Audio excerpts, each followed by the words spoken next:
Now what we're going to want to do is a little bit more construction on it to make it a little bit sturdier. Because as you can see, this foam is pretty soft. If I were to hit somebody with it just like this, the foam probably wouldn't last terribly long. The way we normally strengthen the foam is by the tape.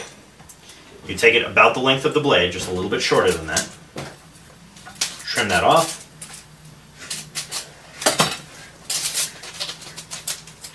And then tape it down on the blade itself. Okay. Try to get this as smooth as possible. So basically come along, smooth it out here on the edge. Come around, re-smooth it. And you basically want to go all the way around the blade, taping it like that. Okay.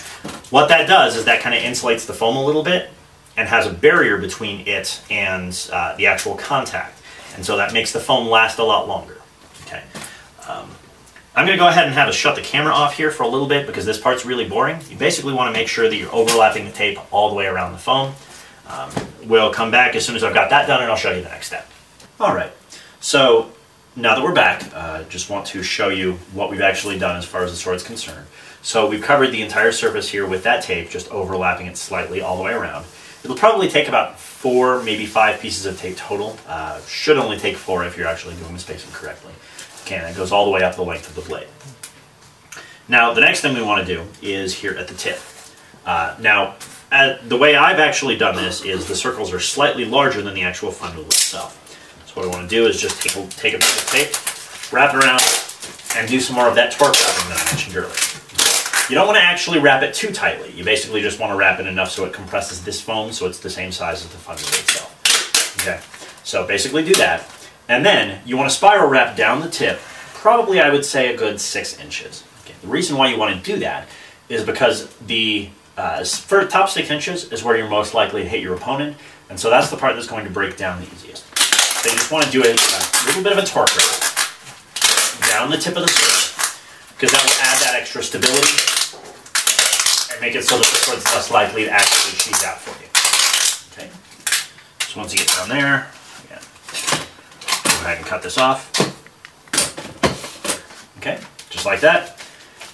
And then I'd suggest doing the same sort of thing on the back end here. Now, one thing that you want to remember is that all of the swords, all of the striking surfaces, as well as the pommel, have to be at least 2.5 inches in diameter. Okay, so you can't actually have a sword that's too small there. Basically, the 2.5 inch diameter is to make sure that if you end up actually getting hit in the eye with it or something like that, that it's bigger than the actual eye socket. Okay, so that is more or less the constructed sword. Okay, now the sock or whatever cover you want, the tights, etc., you'll want to go ahead and put this over the sword itself. Now, if you don't use the tights, of course, the tape would be rather stingy, so you do definitely want to make sure you have a cover on it. Okay, so you cover it like this, and then this is where the duct tape comes in. Now, you can use as little of this or as much of this as you actually want to. Okay, the primary purpose of this is to counterweight your sword and put more weight toward the back of the handle. Some people prefer it to be weighted closer down here. Some people really don't care and have the weight up here at the tip. In the interest of time, I'm not actually going to do anything with the duct tape. I just wanted you to see that that's a possibility. Okay. Then what we're going to do is go ahead and wrap this around the handle. Okay. So what I like to do is start at the bottom, right over the top, or right above the pommel. Okay. Wrap it straight around, and then just kind of start spiraling up the handle.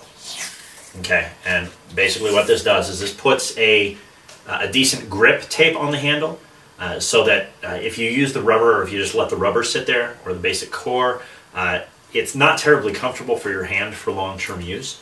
So this actually is something that you won't end up, you know, getting or rubbing off anything when you sweat or anything like that. So it's a pretty decent type of hand or type of tape to use for the grip itself.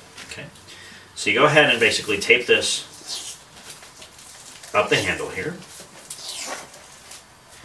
and you basically want to spiral it almost all the way up to the actual blade itself. Okay, so basically I'm going to stop it right about here. I'm which is just shy of the blade. Cut this and tape that down. Okay. Then go ahead and make sure your cover's however you want it. Now, according to the rules, the cover itself has to be opaque, so you want to make sure that you don't stretch this out too thin so you can see the funnel underneath. Okay, you want to actually make sure that it's evenly spaced so that it's basically a black or just a regular flat cover.